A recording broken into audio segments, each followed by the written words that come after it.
Dans une capacitation des journalistes à Bunia autour des pratiques professionnelles dans une zone en crise sanitaire, les notions autour du rôle des médias et du journaliste ont été partagées. Touver Wundi, expert en communication des risques et formateur en journalisme, a permis aux professionnels sélectionnés par le collectif des radios communautaires et de proximité des Lituri, Korakopi, d'interagir. Ils ont dit ce qu'ils connaissent autour du rôle des médias sur les mécanismes de solutions locales face à la crise sanitaire, par exemple. Il y a eu les cas où l'équipe de riposte sur place est entrée en grève, donc ils n'étaient pas payés et tout ce qui va avec. Alors lorsque nous les journalistes, on a eu à écrire par rapport à ce qui s'est passé, d'office au niveau de Kinshasa, ils ont été également saisis.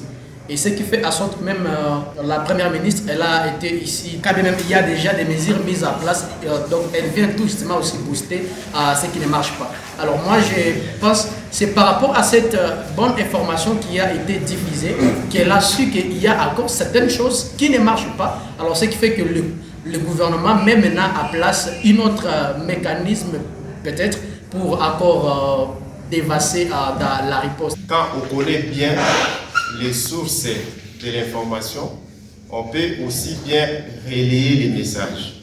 Vous voyez?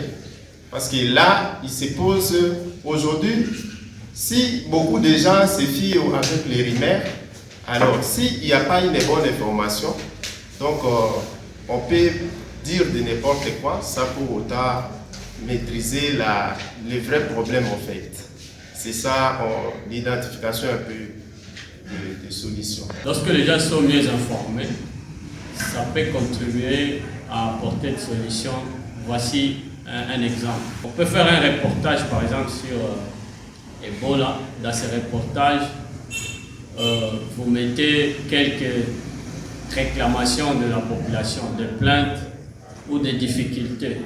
Par exemple, ça peut arriver, il y a une structure, un poste de santé qui n'a pas la capacité, par exemple, d'avoir les équipements de protection individuelle, qui pourrait être peut-être dans un village un peu isolé.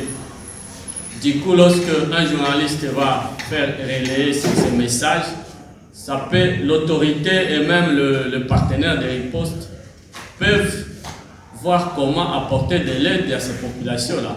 Le module dispensé a donné aux journalistes des astuces exigées à la presse durant une crise sanitaire et les attitudes déontologiques. Les experts en communication des risques et engagement communautaire CREC ont participé à la formation en donnant aux journalistes des notions autour de la maladie Ebola et son mode de transmission en s'appuyant sur des boîtes à images. Cette formation de 2 jours est appuyée par DDC, une coopération suisse. Elle a été lancée par le responsable des opérations de la riposte, Dr Adélar Lofongola.